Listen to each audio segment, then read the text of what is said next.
Hello everyone, कैसे हो भाई? आप सब आ गए हैं अपना एक और नया व्लॉग आप सबके साथ लेके।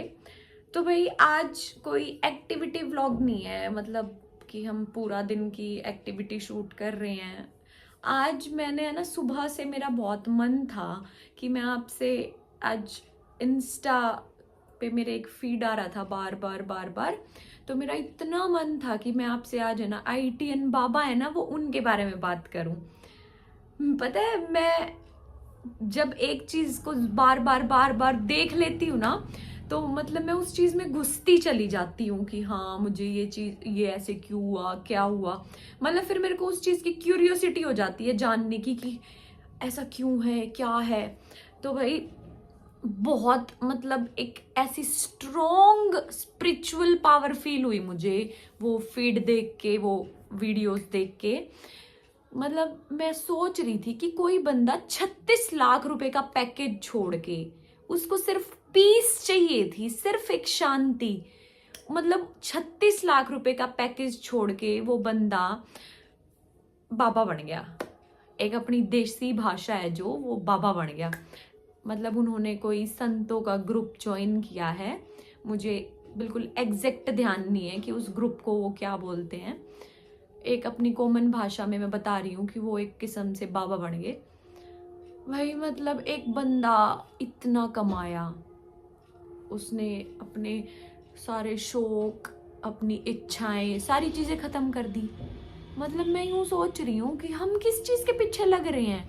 अभी हमें क्या होता है कि भाई मेरे को ऐसी लाइफ चाहिए, मेरी इतनी सैलरी हो जाए, मैं ऐसे करूं, मेरे पास ये आ जाए, गाड़ी बंगला पैसा, ये सब चीजें हम चाहते हैं। उसके पास वो सब चीजें थी, होते होते भी उसने छोड़ दी। कितना मतलब स्ट्रेंज लगता है ना ऐसे सुन के। हम अपने बच्चों को कहते हैं पढ़ना है, ये करना है, वो करना है। हमें भी यही सुनने को मिला है कि भाई ज्यादा से ज्यादा पढ़ो, पैसा कमाओ, ये करो, वो करो, पैसे कमाओगे तो लाइफ बहुत अच्छी हो जाएगी।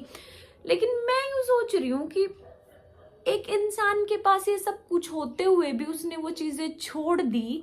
क्यों? क्योंकि उसे सुकून नहीं मिला उन चीजों में। सिर्फ उसको एक सुकून चाहिए था, जो आजकल हमारी लाइफ में भी नहीं है सुकून। कहाँ है हमारी लाइफों में सुकून?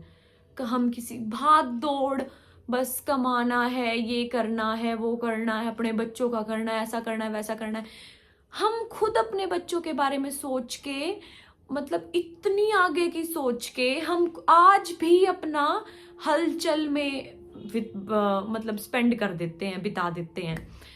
मतलब ये चीजें हमें अपनी डेली लाइफ में भी डालनी चाहिए। मतलब वो जो इतनी स्पिरिचुअल पावर फील हुई मुझे उस बंदे के अंदर कि इसने बचपन में इतना सब स्ट्रगल करा। इसने अपने मतलब पेरेंटहुड का जो प्यार होता है ना, वो जो इंस्टा पे बताया जा रहा है कि उसे वो नहीं मिला। तो भाई मतलब मैं ना ऐसा सोचती हूँ कि एक बच्चे के दिमाग पे इन चीजों का कितना असर पड़ता है। मतलब वो जब का असर उसे आज तक ठीक नहीं कर पाया। जब वो 4-5 साल का लड़का था, वो जब से उन चीजों के बीच में पिस रहा था, वो आज तक उन चीजों से निकल नहीं पाया। उसके दिमाग में वो चीजें इतनी घर कर गई, उनके क्वेश्चंस ढूंढ, उनके आंसर्स ढूंढे उसने, लेकिन उसको उनके आंसर मिले ही नहीं। आंसर नहीं मिले। जब वो विचलित हुआ कि मतलब कि है क्या ये लाइफ, कौन मेरा माँ है, कौन मेरा पिता है, कुछ नहीं है। मैं आपको ये नहीं कह रही कि आप अपने माँ बाप की रिस्पेक्ट मत करो, भाई वो सब कुछ है। मैं उसकी बात आपको बता रही हूँ जो वो कह रहा है। देखो, माँ बाप, ये तो हमें पता ही नहीं हमारा पिछले जन्म में कौन माँ थी, कौन पिता था, कुछ नहीं पता हमें इन चीजों के बारे में। लेकिन जो उसका कहना है ना, वो ये है कि हमारे माँ बाप कोई भी नहीं है। भगवान ने प्री प्लान कर रखी हैं ये चीजें कि तुझे यहाँ पैदा होना है, ये करना है, वो करना है। भगवान ने ये चीज भी निश्चित कर रखी है कि तुझे इस स्कूल में पढ़ना है, ये चीजें करनी है। मतलब हर चीज उस ऊपर वाले के हाथ में है, उसके अकॉर्डिंग। मतलब जब मैंने उसकी चीजें देखी ना, मुझे इतना ऐसे गूज बम्स आए कि यार कोई बंदा इतना कमा के भी खुश नहीं है, हम किस चीज के पीछे लगे हैं फिर। मतलब बस वो अपने मन को समझाना है कि हाँ मेरे पास ये भी है, वो भी है, लेकिन एट लास्ट जब मरेंगे कुछ नहीं है हमारा।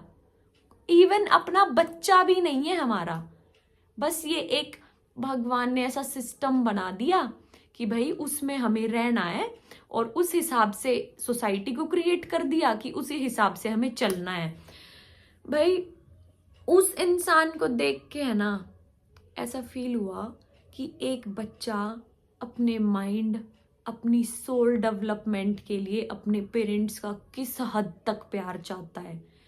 मतलब ऐसा होता है ना कि जब कोई इंसान किसी के ऊपर टोटली डिपेंड होता है, अब हमारे बच्चे हैं वो हमारे ऊपर टोटली डिपेंड है, हमारे बिहेव, हमारी बातें, हमारी एक एक चीज़, हमारी फीलिंग्स तक उनको इफ़ेक्ट करती हैं।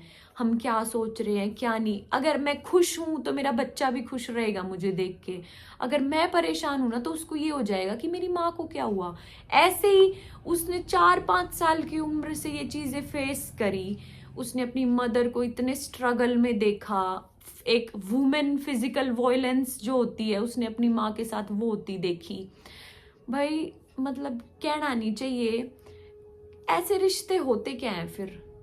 मतलब जो बच्चों की तक शर्म नहीं करते कि हमारे बच्चे हैं, कि अब इसके सामने ये चीज़ें नहीं करनी चाहिए, उसके माइंड पे कितना असर पड़ेगा।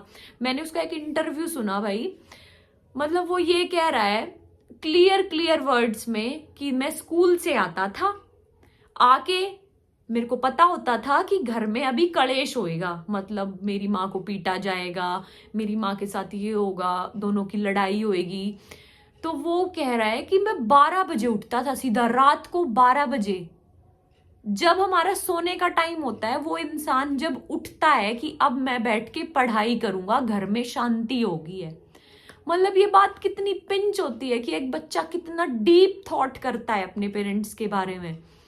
भाई ऐसे हम नहीं, और वो ऐसे वो ITN बाबा नहीं, और भी बहुत से ऐसे बच्चे हैं जिन्होंने अपने पेरेंट्स का प्यार उस हद तक नहीं देखा। मतलब वो स्ट्रगल करते रहे, पिसते रहे उनकी लड़ाइयों में। भाई पता है क्या, हमें सिर्फ इतना करना चाहिए कि हमारे साथ जितनी जिंदगियां जुड़ी हुई हैं ना, हम सिर्फ उनके लिए खुश, मतलब सिर्फ उनको खुशी दे पाए, हम वो भी कर लेंगे ना, हमारे लिए वो भी बहुत बड़ी बात है। कुछ अपने नेचर में सुधार करके और कुछ अपने एनवायरनमेंट को सुधार के। तो भाई वो लड़का रात को 12 बजे उठता था, उठ के वो ये सोच के पढ़ता था कि अगर मैं पढ़ लूंगा तो मेरी माँ की जिंदगी सफल हो जाएगी। इतने स्ट्रगल वाली लाइफ में रह के भी उस लड़के ने अपना IIT क्लियर कर दिया। IIT मैटर करता है, कोई नॉर्मल एग्जाम नहीं है, पढ़ने वाला बच्चा ही निकाल सकता है। उसने वो एग्जाम क्लियर किया, एग्जाम क्लियर करा तो भाई बहुत अच्छी बात है, पेरेंट्स खुश हुए उसके कि हाँ भाई हमारे बच्चे ने IIT क्लियर कर दिया। अब उसके पेरेंट्स को जिज्ञासा थी, वो बता रहे हैं अपने इंटरव्यू में कि अब तू IAS का पेपर क्लियर कर ले। उसके पेरेंट्स को ये जिज्ञासा थी कि अब तू IAS का पेपर क्लियर कर ले। उसने अपने इंटरव्यू में बकायदा ये चीज बोली है कि जब मुझे जिस चीज में इंटरेस्ट ही नहीं है तो मैं वो चीज क्यों करूं। उसके पेरेंट्स का रिप्लाई था, सोसाइटी खुश हो जाएगी, तू जॉब मत करियो, बस पेपर क्लियर कर दे। क्यों भाई, हम सिर्फ अपनी सोसाइटी को खुश करने के लिए अपने बच्चों का फ्यूचर डिसाइड करेंगे? नहीं, प्लीज मैं आप सबसे भी रिक्वेस्ट कर रही हूँ, उसकी मैं रील्स देख के, उसके इंटरव्यू सुन के ये व्लॉग लेके आई हूँ आप सबके साथ में। एक बच्चे की मेंटल हेल्थ उसके पेरेंट्स डिसाइड करते हैं कि वो किस तरफ जाएगा और किस तरफ नहीं जाएगा। सो मैं आपसे रिक्वेस्ट कर रही हूँ, प्लीज ये मेरी हम्बल रिक्वेस्ट है, आप जहां रह रहे हो, जिस कंडीशन में रह रहे हो, सिर्फ एक चीज सोच के रहो कि मेरे बच्चे से मेरी लाइफ जुड़ी हुई है। बहुत सी ऐसी औरतें हैं हमारे बीच में, शायद हमें पता भी नहीं है, हम सोचते हैं कि उसके फेस पे स्माइल है तो वो बहुत खुश होगी। नहीं, हमारे बीच में ऐसी बहुत सारी औरतें हैं जो बहुत कुछ सहन करके एक प्यारी सी स्माइल के साथ जी रही हैं कि नहीं बस मेरे बच्चे खुश रहेंगे। भाई मैंने ये एग्जाम्पल देखे हैं, हमारे आसपास बहुत से ऐसे लोग होते हैं, बस एक बार देखने की जरूरत है। तो मैं आपसे रिक्वेस्ट कर रही हूँ, मैं व्लॉग को ज़्यादा लंबा नहीं कर रही, आप मे बी मेरी बातों से बोर हो जाओ, बस मेरा मन था कि मैं आप सबसे इस टॉपिक के बारे में बात करूं। भाई आपसे रिक्वेस्ट है मेरी, अपने बच्चों को खुल के डिसीजंस लेने के राइट्स दो। मतलब उनको पढ़ना है तो पढ़ो भाई, सिंगिंग करनी है, डांसिंग करना है, प्लेइंग में जाना है, जिस भी चीज में उनको जाना है ना उनको जाने दो। सिर्फ अपनी सोसाइटी को खुश करने के लिए उनको मत बोलो तू आईआईटी कर ले, तू एमबीबीएस कर ले, तू डॉक्टर बन जा, तू पुलिस वाला बन जा, तू डीसी बन जा, तू ये बन जा वो बन जा।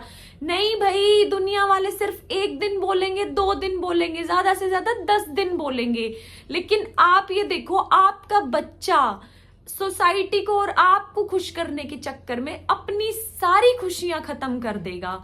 आप उसकी खुशी देखो। आप अपने घर में ऐसा माहौल क्रिएट करो कि बच्चा अपनी माइंड डेवलपमेंट में आपके विचारों को डाले कि मेरे मम्मी पापा इतने अच्छे हैं, मेरे पेरेंट्स का इतना अच्छा बॉन्ड है।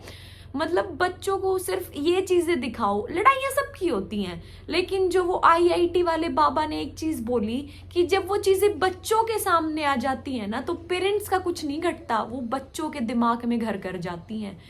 तो भाई मैं आप सबसे रिक्वेस्ट कर रही हूँ, इन चीज़ों का सब ध्यान रखा करो और अपने बच्चों की खुशियों के लिए ही हर चीज़ करनी चाहिए। पेरेंट्स तो देखो करते हैं, सबके पेरेंट्स अच्छे होते हैं, लेकिन मैं बस एक नॉर्मल अपना पॉइंट ऑफ व्यू बता रही हूँ। अगर हम थोड़ा थोड़ा भी ध्यान रखेंगे ना तो हम ऐसे बहुत से बच्चों के माइंड डेवलपमेंट को ठीक कर सकते हैं जो आगे चल के एकदम से सब कुछ छोड़ देते हैं। प्लीज़ सब इस चीज पे मेरी इस बात पे प्लीज फोकस करना। और मेरी आप सबसे रिक्वेस्ट है, अपने आप को भी पॉजिटिव रखो और अपने बच्चों को भी पॉजिटिव रखो और उनको उनकी मर्जी की चीजें करने दो, क्योंकि भाई जब आप खुश रहोगे तो आपके बच्चे भी खुश रहेंगे। तो भाई कल फिर अपना एक और नया व्लॉग लेके आएंगे। सो जब तक के लिए जुड़े रहना और लाइक शेयर सब्सक्राइब जरूर करना। पसंद आया हो तो प्यारे प्यारे कमेंट्स भी करना। Thank you so much.